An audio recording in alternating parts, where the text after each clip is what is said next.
14 freighters, 12,000 souls, and the fastest things hunting them had already eaten the relief fleet, or so the silence said. Elias Trent had hauled ore for 30 years, and he had never wanted to be anything but a freighter master. The title he now carried, Commodore of the Re-Evacuation Convoy, had been voted on him 6 days ago by the other 13 captains, on the grounds that he had been smuggling, racing, and out-stubborning this system since before half of them had licenses. It was not a compliment. It was a draft notice. Behind the convoy, the mining moon of Re-Station was aglow on the long-range feed. The packed hunter squadron had burned its docks the day the evacuation cleared, 9 warships built for exactly one trade, running down shipping. Ahead, 11 days hard burn away, lay Port Kepler and its fortress guns, the only safe harbor left in the system. Between the two, 14 overloaded freighters making a freighter's pace, 2 Navy frigates, the Vigilant and the Dagger, whose captains had more courage than tonnage, and Elias Trent's 30 years of knowing every rock, ring, and smuggler's shadow in the Kepler system. The convoy reached the first waypoint that evening. The plan, the official Navy plan, said a relief force would meet them there, 6 warships to shepherd them home. The waypoint was empty. No ships, no beacon, no wreckage either, just silence, and silence at a rendezvous is the worst signal there is because it can mean anything, and a convoy cannot wait around to find out which. Trent stood on his bridge, on the old freighter anvil, and looked at 14 ships worth of families on his plot, and the 2 little frigates, and the 9 red marks already accelerating out of Ree's shadow behind them. He opened the convoy channel and said the thing they would print on the memorial. All ships, this is the Commodore. The Navy's late, so we go the merchant way. 9 days to Kepler's guns and nothing behind us worth dying to look at. Keep station, watch your neighbor, and remember they are warships. Catching freighters is beneath them. A pause, the click of an old man's smile. Let's keep it that way. Convoy will come to new heading, all ahead full. The first ambush came at the ice line on day 2, and it cost them a ship. The packed squadron did not chase, that was the first lesson. It intercepted. Hunter doctrine was geometry, know the prey's destination, arrive along the route first, kill from ambush. 3 warships rose out of the ice line drift, where no ships should have been waiting, and their opening salvos bracketed the convoy's lead column before a single alarm finished sounding. The frigates earned their fuel that hour. The Dagger charged the ambush head-on, guns blazing far above her weight, while the Vigilant herded the convoy through a scatter turn the captains had drilled only twice. Freighters wallowed, swung, survived, all but one. The Cormorant, oldest hull in the line, took a torpedo amidships and began to die slowly, which was the only mercy in it. Slowly meant time. What happened in the next 40 minutes became the convoy's founding story. Every ship in the rear column, under fire, unordered, matched velocity with the burning Cormorant and ran out lines and launches. Miners' families crossed open vacuum in suits and cargo nets. Trent's own anvil took 190 souls aboard, and her master stood at the airlock counting every head. The Cormorant's people came off, all of them, 904, distributed across 12 hulls that were now more overloaded than any regulation had ever imagined. Her captain crossed last, carrying the ship's cat and the ship's log in that order. The Dagger came back scorched and short 1 turret. The ambush withdrew, unhurried, professional, having spent 1 old freighter and learned the convoy's teeth. But it was the geometry that kept Trent awake that night. He plotted the ambush position and worked it backward. To be waiting at the ice line, the hunters had needed the convoy's course hours before the convoy had flown it. They weren't guessing, he told the frigate captains on the secure channel. They had our routing, to the kilometer. The Vigilance captain said the ugly word, a leak. Worse, Trent said, staring at his own nav console. I think it's the equipment, and every ship in this convoy is carrying it. Day 3, and the stakes had a shape now, so Trent said them plainly on the all-ships channel, because frightened people do better arithmetic than ignorant ones. 8 days to Kepler. 9 hunters who somehow knew every course change in advance. 12,106 souls, his own count, on 13 hulls, and no relief fleet answering on any band. The leak hunt took a day, and the answer was the one Trent had feared, because he had used it himself in younger and less legal years. The convoy's transponder standard, The navigation handshake every civil ship broadcast so traffic control could route them was compromised. The pact had cracked the civil protocol. They were not spying on the convoy. The convoy was telling them, politely, continuously, by law, exactly where it was going. A Navy squadron would have rekeyed its encryption. Freighters had no encryption to rekey. So Trent gave the order that the merchant academies now teach as the moment the old skills saved the new age. We go dark age, he said, everything off. Transponders, nav handshakes, data links, the lot. From now on this convoy navigates like my grandmother's generation. Paper plots and light. And they did. 13 ships ran silent, black as the space around them, holding formation by eye and by signal lamp. Blinking course changes ship to ship in Old Morse that the senior hands taught the juniors watch by watch. Navigators who had never plotted without a computer's hand-holding worked sextant sights on the gas giants' moons, checked each other's sums by lamplight, and discovered, in the way of every generation, that their grandparents had not been stupid, merely unsupported. For a day and a half it worked completely. The hunters' beautiful intercept geometry collapsed. Long-range watch saw them casting across the convoy's old projected course like hounds over a washed-out scent, and the crews of 13 silent freighters permitted themselves, quietly, by lamplight, to hope. Then on day 5, the hunters stopped searching. They reformed, all 9, into a wide crescent behind the convoy's actual position, and began, gently, patiently, to advance.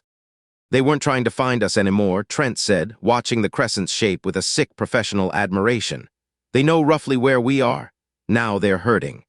The crescent's geometry told the whole story to anyone with 30 years of running cargo, and Trent read it aloud to the captain's council on day 5, so nobody could pretend otherwise. The hunters were not closing for a kill. They were shaping the convoy's course, hour by hour, pressing it away from the deep space routes and down toward the system's gravity shallows, the shoal country around the gas giant Berenice, where a laden freighter lost speed and options both. Somewhere in those shallows, the rest of the squadron would be waiting at the natural convergence point, a killing ground picked in advance. The crescent was not the hunt. It was the beaters, driving game toward the guns. The Navy answer was to turn and fight, and die with honor, outgunned 4-1. The freight answer, the answer Trent had spent 30 years learning, was that when the road is a trap, you leave the road. He put the alternative on the plot for the captain's council, and listened to 13 ships' worth of silence. Berenice's rings, the vast Isandrock ring plane that every chart in the system marked with the same 3 words, closed to navigation. Storm season made the rings a horizontal blizzard of tumbling ice. No warship would enter, no insurer would ever again write a policy for any hull that did. But ore haulers out of Ree had poached the ring margins for cheap ice for 3 generations, illegally, in exactly the small, handy, overbuilt hulls that made up half the convoy. Merchant crews knew the rings the way warship crews knew parade formations. We can't outrun them, Trent said. We can't outfight them. So we go where being a freighter crew is worth more than being a warship crew. We thread the rings, storm season and all, and we come out the far side 2 days from Kepler on a bearing their ambush isn't holding. He called the vote because the convoy had been a democracy since the day it elected him, and he believed in that more than he believed in the rings. 13 captains, 13 eyes. The last was the master of the Cormorant, ship lost, standing on a borrowed bridge, and she said it for everyone. We've already been sunk once this week, Commodore. Let's go somewhere that at least the scenery's worth it. At the ring mouth, the dagger turned to hold the door. Her captain's last transmission, before the ice swallowed the convoy's wake, was in the old signal lamp Morse, and every ship logged it.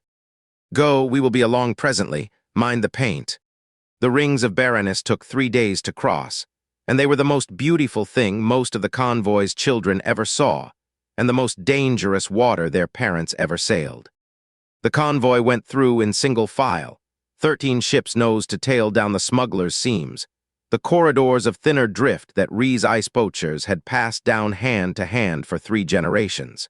Outside the seams, the storm season rings roared, a sideways hail of ice from pebbles to houses, gilded gold by the giant's light. Hulls rang day and night with the small stuff. The big stuff, the lookouts called, Human eyes at every port because radar was hash in the ring plane, and helmsmen who had spent careers pushing buttons rediscovered their hands. They lost no ships, they nearly lost one. The freighter Marigold took a car-sized berg on her flank on the second day, holed through 2 compartments, and made the crossings legend. Her engineers patched the outer breach in Ring Storm Eva, lashed to the hull, while a chain of volunteers passed plate and welding gear along a line of handholds, and the ship never left her place in the file. Trent commended her master afterward and was answered in pure freight crew. "We're rated for weather, Commodore." It was on the sign. Behind them, faint and then gone, the light relay picked up the dagger's last hours at the ring mouth. She fought 2 hunters for most of a day, in and out of the ring margins, using the ice like a duelist's cloak, and the traffic the convoy could decode said she gave far better than she got. Her final signal, relayed lamp to lamp up the file in respectful silence, reported 1 pursuer crippled, herself going dark for the breakout run, and ended with her captain's compliments and the time-honored sign-off of detached escorts, which no one aboard believed and everyone honored. Rejoining later, keep my spot at the bar. 11 hours of silence followed, and then the convoy's rear lookout saw, very far off through a rent in the ring haze, a brief new star. Trent logged it as what it was. Frigate Dagger, lost with honor at the Berenice ring mouth, having purchased 11 hours and spent them all on strangers. 61 souls, the bar keeps the spot. On day 8, the convoy broke out of the far ring plane into open black, 2 days from Kepler, on a bearing no ambush in the system was holding, and found 4 hunters waiting anyway, dead ahead, engines cold, arranged across the exit seemed like men who had been leaning on a gate. The packed flagship had outthought them. That was the cold arithmetic of day 8, and Trent gave it to the captain straight. The hunter commander had lost the convoy scent, watched his herding crescent grasp nothing, and reasoned his way to the one exit worth guarding. A ring passage no sane convoy would attempt, therefore exactly the passage this convoy's madman commodore would attempt. He had taken his 4 best ships and gone to lean on the gate. The other 5 held the deep space routes. Professional respect, Trent noted, was a 2-way transaction, and it was currently killing them. Stakes restated for the council one last time. 2 days to Kepler's guns, 4 fresh hunters ahead, 5 more a day behind, 1 escort remaining. 13 freighters, 12,045 souls, and every hull's engineering spaces held together, after the rings, with weld seams and prayer. What the convoy had left was what it had started with, trickery and each other. The trick was Trent's masterpiece, and it was built from the convoy's own bones. 2 freighters, the emptiest, were stripped of their people and gutted of everything except engines, and rigged by the Marigold's now famous engineers into ghosts. Their holds packed with every transponder in the convoy, all 13 ships' worth, wired through mining signal amplifiers to broadcast the electronic shape of the entire convoy. Skeleton volunteer crews of 2 apiece, with pods and instructions to use them early. At the hour the real convoy went one way, dark and silent along the ring's grazing margin.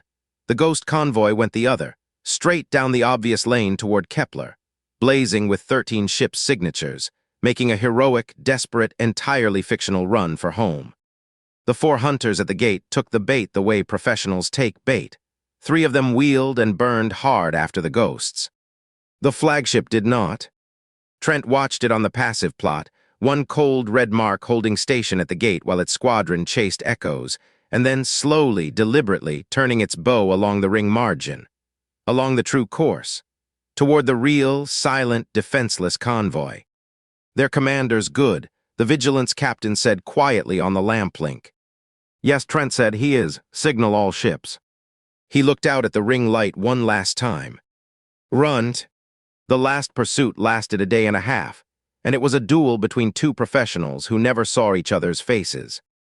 The packed flagship and its 1 remaining escort hunted up the ring margin with terrible patience, sweeping active sensors across the grazing drift where 11 silent ships crept along at ice pace, engines banked to embers. The convoy survived on merchant tricks spent 1 at a time, each good for hours only. They cold-soaked their hulls in the shadow of ring bergs to kill their thermal bloom. They drifted through a comet-scattered coma trail, tails of dust masking their wake. Once, on the worst watch, they shut down everything, and lay among the tumbling ice pretending to be 11 more rocks, while the flagship's search radar brushed across their hulls like a hand feeling along a shelf in the dark. 12,000 people held their breath in ships gone silent. In the Anvil's hold, a teacher from Restation kept 40 children quiet through the sweep by teaching them, in a whisper, the signal lamp alphabet. By the end of the watch, the children could spell the convoy's names. It went into the log, because Trent had learned from somewhere that the log is where a people keeps its heart. The flagship missed by 4 kilometers and moved on and came back and missed again. But every sweep cost the convoy distance, and the mathematics were closing. On the morning of day 9, the last of it lay ahead. 14 hours of open, empty, coverless vacuum between the ring's end and the safety of Port Kepler's gun umbrella. No tricks left. A pure stern chase. Freighter engines against warship engines, and everyone aboard could do that arithmetic in their heads. The convoy's engineers bought what physics allowed. Fuel was pumped between ships in flight to feed the slowest. The Marigold's crew lashed their hull to the crippled tanker Beatrice and burned as one ugly, brilliant, 4-engined raft. The convoy worked itself to the bone and got its speed up 11%, and it was not going to be enough, and everyone knew that too. Which left one item on the ledger. The Vigilance captain called Trent on the private channel, and the conversation was short, because both men had known for 9 days it was coming. Commodore, the frigate captain, said, "It's time you let me do my job." Trent was silent for a long moment, an old man on an old freighter with 12,000 lives at his back. Then, "The bar keeps 2 spots, Captain. Go." The Vigilant turned at midday on the 9th day, one frigate coming about through the convoy's line while 11 freighters sounded their hull horns into the void. The old salute, felt through the decks if not heard, and every port and gallery filled with faces watching her go. She did not go alone. That was the convoy's final gift, and it was pure freight crew. 6 cargo launches, the heavy ore-handling boats, had been armed over the past week with mining charges and cutting lasers by crews who refused to call it a suicide squadron, and named it instead the debt collectors. They flew off the Vigilant's wings like gulls beside an eagle, and their crews were all volunteers, and all of them, by Trent's flat order, flew with pods armed and evacuation vectors pre-plotted. The fight that followed was visible from the convoy as flashes on the black, and audible as terse light lamp relays from the Vigilant signal team, and it has been reconstructed since from both sides' logs into the engagement the academies call Trent's rearguard, though Trent forever insisted the name belonged to the frigate. The Vigilant fought the flagship and its escort for 5 hours. She fought like the convoy had taught her, 9 days of merchant war absorbed into naval bone. She hid in the drift, struck, ran. The debt collectors swarmed sensor ghost patterns around her that no warship's threat library could parse. She crippled the escort in the 2nd hour, took wounds in the 3rd, and in the 5th, engines failing, she did the thing that ended the pursuit. She let the flagship close for the kill, and at 4 kilometers, the 6 ore launches came out of the debris she had been carefully fighting toward, and lashed the Hunter's drive section with mining lasers built to slice asteroids. The flagship drives gutted, guns still proud, coasted on into the dark past the drifting, powerless Vigilant. The 2 crippled professionals fell away from each other in silence, honors even. And ahead, at the very edge of the convoy's forward watch, the sky lit up. Not guns, fortress beacons. Port Kepler's outer marker and rising past it, outbound at flank speed, hulls gleaming, guns run out. A wall of warships nobody in the convoy had seen in 9 days. The relief fleet, 6 ships, then 10, then 16. The lamp on the lead cruiser blinked across the closing distance, and the Anvil's young signal hand, one of the teacher's students from the hold, read it aloud to the bridge with her voice cracking. "Convoy Re, you are covered. Well done, all of you. Where is your escort?" Trent answered by his own hand, the old Morse smooth as 30 years. "Astern, go get them. They are owed." The relief fleet had never been destroyed. That was the last reveal of the 9 days, and it reframed everything the convoy thought it had survived. The waypoint silence on day 1 had been deliberate and agonized. The relief force, 6 ships against 9 hunters, had known it would lose a stand-up fight at the rendezvous, and worse, would lose it with the convoy alongside as the stakes. So its commander had made the coldest call of the war. Go dark, shadow the hunters shadowing the convoy, and wait for the moment the squadron committed itself beyond recall. For 9 days, the relief fleet had been out there, silent, close, reading the convoy's peril on passive sensors and holding, while 12,000 civilians ran and hid and bled. The convoy's endurance had not merely saved itself. It had been the anvil. Every day the freighters survived kept the hunter squadron committed, strung out, trackable. The ghost freighter decoy that pulled 3 hunters into the deep lanes had delivered them straight onto the relief fleet's silent guns. And the flagship's obsessive final pursuit had pinned it, drives burning bright, at the exact hour the trap closed at Kepler's approaches. All 9 hunters were taken or destroyed within a single day.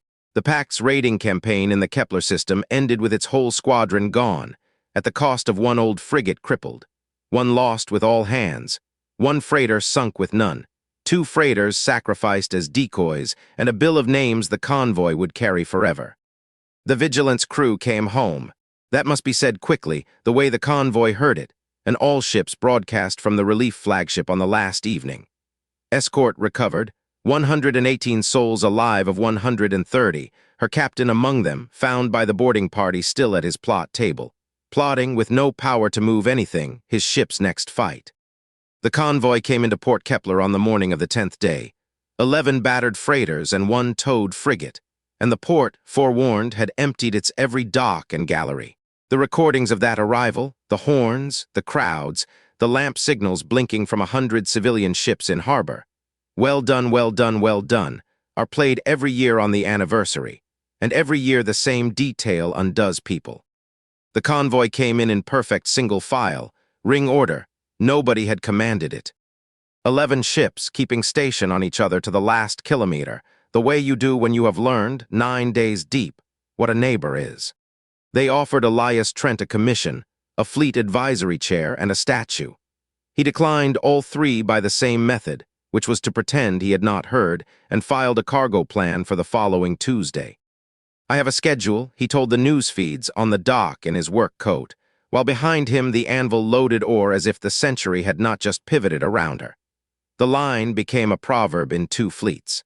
Among Pact naval officers, whose service had taken its own hard lessons from the 9 days, it is reportedly used to mean, beware the professional who wants nothing you can offer.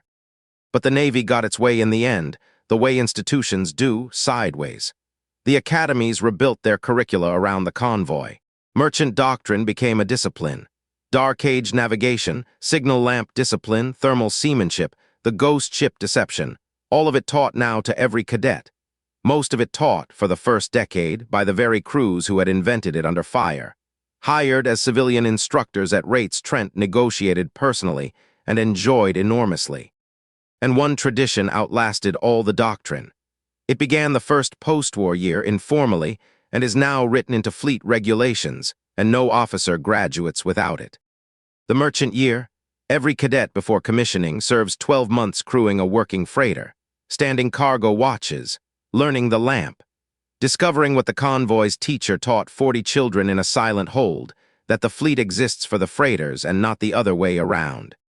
Asked once, at the last reunion he attended, what he wanted the 9 days remembered for, Trent thought about it properly, the way he plotted a course, and gave the answer that is welded now over the main gate of the Port Kepler Academy, above the relief fleet's lamp signal and the names of the daggers 61.